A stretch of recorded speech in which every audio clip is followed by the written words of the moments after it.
j'ai fumé 25 ans de ma vie, 1-2 paquets de cigarettes par jour, un peu plus dans les mauvais jours. Et moi, j'avais tout essayé pour arrêter de fumer, tout ce que présentait le marché, le médicamenteux, j'avais essayé l'acupuncture, j'avais essayé l'auriculothérapie, en fait, tout ce qu'il y avait sur le marché. J'avais essayé des dizaines de fois d'arrêter de fumer avec ma propre volonté, j'avais dû tenir quelques semaines encore en essayant de profiter d'une mauvaise grippe, et rien n'y faisait. Et il se trouve que j'ai assisté à une séance à Alain Carr à Londres, vraiment par hasard, et j'ai été étonné, en sortant de cette séance, de penser que je fumerais plus. Mais justement, il y a quelque chose qui s'était organisé dans mon cerveau, sans problème, à ce sujet-là, et ça s'est vérifié, si j'ai plus du tout touché une cigarette depuis ce jour-là. C'est un miracle pour moi. Tous les fumeurs sont en attente, vous savez, du moment miraculeux où ils pourront arrêter de fumer comme ça du jour au lendemain, sereinement, sans éprouver la moindre chose. En fait, tous les gens qui attendent le bon moment, généralement, il est arrivé des conséquences qui n'étaient pas très drôles. Donc nous, on dit par principe, si vous voulez, qu'il n'y a ni de bon ni de mauvais moment pour le faire. Le jour où vous le faites, c'est le bon moment. Ce qu'on appelle la notion de manque, qui est cette pulsion à fumer, dure assez peu de temps.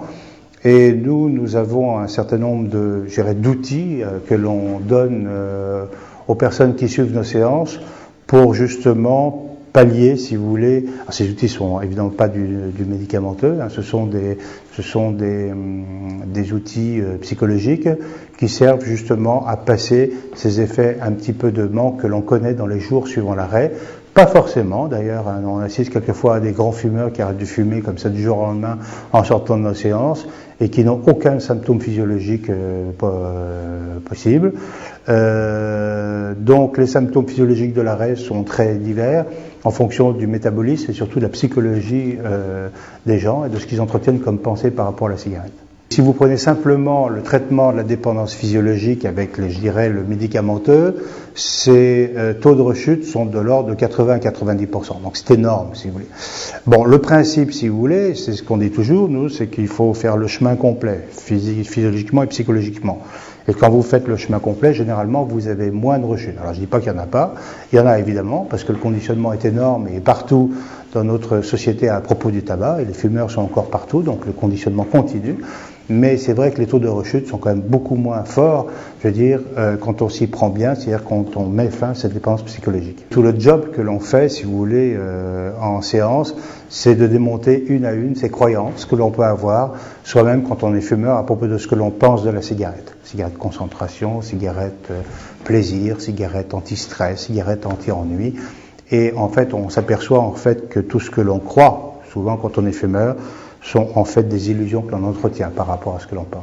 Tant que le problème de cette dépendance psychologique n'est pas réglé, on a affaire à des gens qui peuvent arrêter de fumer physiologiquement, mais qui pleurnichent un petit peu d'avoir arrêté et qui passent leur vie un peu comme s'il y avait un compte à rebours, comme s'ils avaient quitté quelque chose d'extraordinaire, et qui passent leur vie un petit peu à se lamenter en se disant à la fin de ma vie je fumerai des cigares, des choses comme ça. Donc on assiste en fait, quand on s'y prend mal pour arrêter de fumer, à ce genre de comportement, si on s'y prend bien, c'est-à-dire qu'on met fin aux deux dépendances majeures que l'on peut avoir par rapport au tabac, c'est-à-dire la dépendance physique et la dépendance psychologique, on se rend compte qu'on peut arrêter de fumer sereinement et sans avoir aucun regret quel qu'il soit. Alors la méthode Alain Carr, c'est une méthode donc basée sur des séances de groupe qui est intéressante dans le sens où elle prend un peu le contre-pied, si vous voulez, de ce qu'ont essayé généralement les fumeurs, c'est d'arrêter de fumer avec leur volonté.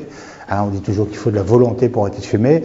Et la méthode Alain Carr a ça de tout à fait intéressante, si vous voulez, c'est que en fait, on se rend compte qu'on n'a pas besoin d'utiliser sa volonté pour arrêter de fumer. Utiliser sa volonté ne fait au bout du compte que rendre l'équation difficile. Non, le plus important de la méthode Alain Carr, c'est de démonter, comme je l'ai dit tout à l'heure, un certain nombre d'idées et de croyances que l'on entretient quand on est fumeur par rapport au tabac. Et une fois qu'on démonte tout ce mécanisme, cette dépendance psychologique, c'est vrai qu'on peut arrêter de fumer sereinement. C'est une première séance de 4 heures. Là où on démonte donc d'une façon évidemment très agréable, hein, on n'est pas là pour faire peur aux fumeurs, on n'évoque pratiquement pas les conséquences du tabac. On part du principe que si le fumeur devait arrêter de fumer à cause des conséquences du tabac, il l'aurait déjà fait. Alors ce qui est intéressant, c'est de faire comprendre aux fumeurs comment, après cette première cigarette, il a été obligé de fumer toutes les autres derrière. Et en fait, quand il comprend le mécanisme, d'abord de cette dépendance physique et ensuite de cette dépendance psychologique qui est venue se greffer sur cette dépendance physique, il arrive à fumer sereinement. Alors donc c'est une séance de 4 heures.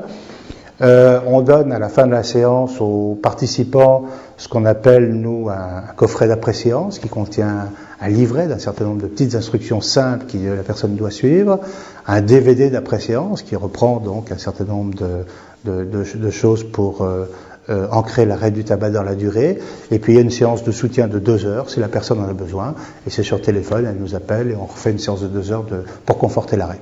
Je vous rappelle nos résultats, c'est que plus de la moitié des gens à 12 mois, sont des résultats calculés par la médecine du travail en entreprise, donc validés comme ça. C'est à 12 mois, plus de la moitié des gens ont arrêté de fumer et n'ont aucune envie de reprendre. Donc c'est plutôt des taux très convenables. Moi je me souviens toujours de la phrase d'un premier participant que j'avais eu quand j'ai aborté cette méthode en France. C'était un pneumologue, je me souviens. Et il disait, en parlant de la méthode Alain Carr, il disait « Enfin, on s'occupe plus du fumeur que du tabagisme ».